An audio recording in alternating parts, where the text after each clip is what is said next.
اسلام آباد high court سے خبر آئی ہے کہ چیف جسٹس عامر فاروق نے جسٹس طارق جہانگیری صاحب کی سربراہی میں قائم الیکشن ٹریبیونل کو اسلام آباد کے 3 حلقوں میں مبینہ دھاندلی کے کیس کے باقاعدہ ٹرائل کو آگے بڑھانے سے روک دیا ہے۔ یعنی اس کا مطلب ہے نون لیگ والوں کو جو ڈر خوف لگا ہوا تھا وہ عارضی طور پہ ٹل گیا ہے۔ دوسرا معاملہ ہے بجلی کے بلوں کا جو ایشو چل رہا ہے، وزیر اعظم بڑے غصے میں ہیں، عوام کو ریلیف دینے کی کوشش بھی کرتے ہیں، کسی حد تک کامیاب بھی ہوتے ہیں، لیکن 100% کامیابی ان کے بس میں نہیں ہے۔ یہ کب ممکن ہوگی، ایسا کرنا کب ممکن ہوگا، کس دور حکومت میں ہوگا، کوئی کچھ نہیں کہہ سکتے، کیونکہ جب تک آئی پی پیز کے معاہدے ختم نہیں ہوتے، کوئی بھی وزیر اعظم یہاں پاکستان میں آ جائے بجلی کو اس سطح پہ سستا نہیں کر سکتا جس سطح کی میری آپ کی عوام کی خواہش ہے۔ ہاں، 2 کام کر سکتے ہیں۔ جو فضول قسم کے ٹیکسز لگے ہوئے ہیں، میں روز یہ بات کرتا ہوں، 17 ٹیکس ہیں بل پہ، ان میں سے 50% ٹیکس اگر شہباز شریف صاحب ختم کر جائیں، عوام میں ان کا امیج بہت بہتر ہو جائے گا، عوام کو ریلیف ملے گا، کیونکہ وہ کوشن آپ بنا سکتے ہیں، اس میں سے گنجائش بنا سکتے ہیں آئی پی پیز کا معاملے کو ایک طرف رکھ کے۔ اس پہ میں بتاؤں گا۔ بسم اللہ الرحمن الرحیم، میں ہوں طارق سمیر، ڈیلی ممتاز ڈیجیٹل کے ساتھ۔ ناظرین، اسلام آباد ہائی کورٹ سے خبر آئی ہے کہ چیف جسٹس عامر فاروق نے جسٹس طارق جہانگیری صاحب کی سربراہی میں قائم الیکشن ٹریبیونل کو اسلام آباد کے 3 حلقوں میں مبینہ دھاندلی کے کیس کے باقاعدہ ٹرائل کو آگے بڑھانے سے روک دیا ہے۔ یعنی اس کا مطلب ہے نون لیگ والوں کو جو ڈر خوف لگا ہوا تھا وہ عارضی طور پہ ٹل گیا ہے۔ دوسرا معاملہ ہے بجلی کے بلوں کا جو ایشو چل رہا ہے، وزیر اعظم بڑے غصے میں ہیں، عوام کو ریلیف دینے کی کوشش بھی کرتے ہیں، کسی حد تک کامیاب بھی ہوتے ہیں، لیکن 100% کامیابی ان کے بس میں نہیں ہے۔ یہ کب ممکن ہوگی، ایسا کرنا کب ممکن ہوگا، کس دور حکومت میں ہوگا، کوئی کچھ نہیں کہہ سکتے، کیونکہ جب تک آئی پی پیز کے معاہدے ختم نہیں ہوتے، کوئی بھی وزیر اعظم یہاں پاکستان میں آ جائے بجلی کو اس سطح پہ سستا نہیں کر سکتا جس سطح کی میری آپ کی عوام کی خواہش ہے۔ ہاں، 2 کام کر سکتے ہیں۔ جو فضول قسم کے ٹیکسز لگے ہوئے ہیں، میں روز یہ بات کرتا ہوں، 17 ٹیکس ہیں بل پہ، ان میں سے 50% ٹیکس اگر شہباز شریف صاحب ختم کر جائیں تو عوام میں ان کا امیج بہت بہتر ہو جائے گا، عوام کو ریلیف ملے گا، کیونکہ وہ کوشن آپ بنا سکتے ہیں، اس میں سے گنجائش بنا سکتے ہیں آئی پی پیز کا معاملے کو ایک طرف رکھ کے۔ اس پہ میں بتاؤں گا۔ سب سے پہلے میں آتا ہوں اسلام آباد ہائی کورٹ کے فیصلے میں۔ جسٹس عامر فاروق صاحب چیف جسٹس ہیں، ان کے پاس کیس لگا ہوا تھا الیکشن ٹریبیونل کی تبدیلی اور الیکشن ایکٹ ترمیمی آرڈیننس کے جو آیا ہوا تھا، اب تو قانون بن گیا، اس پہ وکلاء پیش ہوئے ہیں، الیکشن کمیشن کے پی ٹی آئی کے وکلاء بھی پیش ہوئے، اور الیکشن ایکٹ 151 کو چیلنج کرنا ہمارا حق ہے، یہ پٹیشنر کہہ رہے ہیں۔ تو چیف جسٹس صاحب نے پوچھا ٹریبیونل کا کیا سٹیٹس ہے، تو وہاں بتایا گیا پیر کو لگے ایک کیس لگے، آج ایک کی سماعت ہوئی ہے، ٹریبیونل نے ریکارڈ مانگا ہے، ابھی کچھ ریکارڈ آنا باقی ہے۔ تو پھر چیف جسٹس صاحب نے کہا کہ اس پر ایسے کر لیتے ہیں کہ جو باقاعدہ سماعت ٹرائل ہے اس کو آگے بڑھانے سے فی الحال روک دیتے ہیں۔ ٹریبیونل ابتدائی معاملات سے متعلق کارروائی کو آگے بڑھا سکتا ہے، یعنی ریکارڈ مانگنا ہے، کرنا ہے، حتمی فیصلے کی طرف ٹریبیونل ابھی نہیں جا سکتا، اور 22 جولائی تک اس کی سماعت ملتوی کر دی ہے۔ ویسے بھی یہ قانون اب نافذ ہو چکا ہے، الیکشن ایکٹ والا، جس میں واضح طور پہ کہہ دیا گیا ہے کہ جی الیکشن کمیشن ریٹائرڈ ججز کو ٹریبیونل کا جج بنا سکتا ہے، اور انہوں نے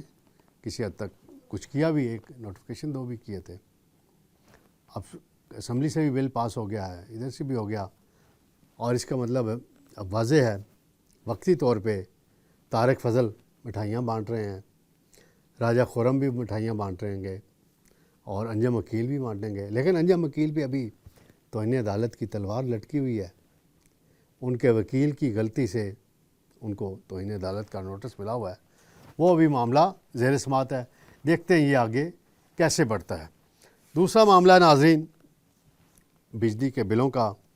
بڑا ایشو ہے اور وزیر اعظم بڑے غصے میں ہیں۔ وزیر اعظم نے 200 یونٹ والوں کو ریلیف بھی دیا 3 ماہ کے لیے، عارضی ریلیف ہے، چلیں اچھی بات ہے، انہوں نے کچھ تو کیا۔ آج وزیر موصوف جو ہیں اویس لغاری، توانائی کے وزیر ہیں، اور ان کے والد صاحب بھی ایک زمانے میں واٹر اینڈ پاور کے وزیر رہے ہیں، پھر پریزیڈنٹ رہے، اور آئی پی پیز کے پہلے معاہدے بھی اپروول دلوانے میں کرنے میں پیپلز پارٹی کے دور میں ان کے والد کا بڑا کردار تھا۔ تو اویس لغاری صاحب کہتے ہیں جو زیادہ مہنگے معاہدے ہوئے ہیں آئی پی پیز کے، انہیں ختم کرنے پر غور ہو رہا ہے، اور وزیر اعظم نے اس حوالے سے انسٹرکشن دے دی ہیں، اس پہ کام ہو رہا ہے، اور ہم دیکھ رہے ہیں کس کا کتنا عرصہ رہ گیا ہے، کس کمپنی کا کتنا رہ گیا ہے، اور کس طریقے سے ہو سکتا ہے تاکہ یہ انٹرنیشنل کورٹس آف جسٹس میں نہ جا سکیں یہ کمپنیاں۔ تو یہ دیکھتے ہیں یہ معاملہ اب کس طرف جائے گا۔ ابھی جو معاہدے ہوئے تھے بے نظیر صاحبہ کے دور میں 93 والے اور اس کے بعد والے، تو ان کی میعاد ختم ہو رہی ہے ناظرین 27 میں، 2027 میں۔ اس میں کچھ پاکستانی کمپنیاں ہیں، تو پاکستانی کمپنیوں کو تو آپ ہینڈل کر سکتے ہیں نا، ان کے ساتھ مذاکرات کریں، نیگوشیٹ کریں، ان کو کوئی آفر دیں کہ بھائی خدا کے لیے ہم نے ملک کو بچانا ہے، ہم نے غریب کو بچانا ہے، اپنی انڈسٹری کو بچانا ہے، تو لہٰذا اس پوائنٹ پہ آپ آ جائیں۔ اس کے لیے ہنگامی بنیادوں پر مذاکرات کرنے کی ضرورت ہے، اور میں یہ تجویز دوں گا یہ مذاکرات صرف فنانس منسٹری اور انرجی منسٹری پر نہ چھوڑے جائیں، وزیر اعظم خود ان کی نگرانی کریں، اور ہو سکے تو ان کمپنیوں کے نمائندوں کو خود بلا کے ملاقات کر کے ان کے سامنے فیکٹ شیٹ رکھیں کہ بھائی اتنا منافع کما چکے ہو، اب اور کتنا کمانا ہے، بس کر دو، بس کر دو، بس کر دو، تاکہ عوام کو کوئی ریلیف دیا جا سکے۔ اب وزیر اعظم صاحب نے 200 یونٹ کا ریلیف دیا ہے 3 مہینے کے لیے، یہ چلیں ٹھیک ہے، لیکن آج کل اس گرمی کے موسم میں 200 یونٹ تو ایسے ہی چلے جاتے ہیں۔ وزیر اعظم صاحب آپ ذرا چیک کرائیں، صحیح معنوں میں چیک کرائیں، آپ کو پتہ چل جائے گا۔ عمر ایوب صاحب ہیں اپوزیشن لیڈر، انہوں نے آج ایک تحریک استحقاق جمع کرائی ہے اسپیکر کے پاس کہ پچھلے دنوں ان کی گرفتاری کے لیے چھاپہ مارا گیا تھا، اور وہ ان کا استحقاق مجروح ہوا ہے۔ عمر ایوب روز عدالتوں میں کسی نہ کسی، کبھی کسی شہر میں ہوتے ہیں، کبھی کسی شہر میں ہوتے ہیں۔ اب تحریک استحقاق انہوں نے پیش کر دی ہے، لیکن وہ اسد کیسر صاحب ہیں، اسپیکر تھے،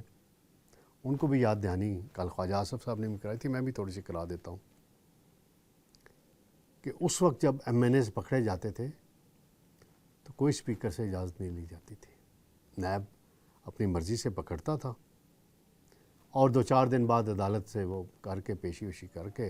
ریمانڈ شیڈ لے، پھر اسپیکر کو خط لکھا جاتا تھا کہ یہ ہم نے یہ پکڑ لیا جی بندہ، پیشی کی اجازت کوئی نہیں لی جاتی۔ اور عمر ایوب کے معاملے میں تو موجودہ اسپیکر ایاز صادق نے انٹروین کیا اور پنجاب پولیس پہ برہمی کا اظہار کیا، اور پنجاب پولیس نے کہا کہ جی ہمیں کیا، ہم تو کیا کریں، ہمیں تو عدالت کا آرڈر تھا، عدالت نے وارنٹ نکالے ہیں۔ تو یہ ایک صورتحال ہے، معاملہ چل رہا ہے سپریم کورٹ میں، سنی اطاعت کونسل کی مخصوص نشستوں کا، اس میں کچھ بھی ہو سکتا ہے، اور جو ہی وہ فیصلہ آئے گا ناظرین میں آپ کی خدمت میں دوبارہ حاضر ہوں گا انشاءاللہ۔ اللہ حافظ۔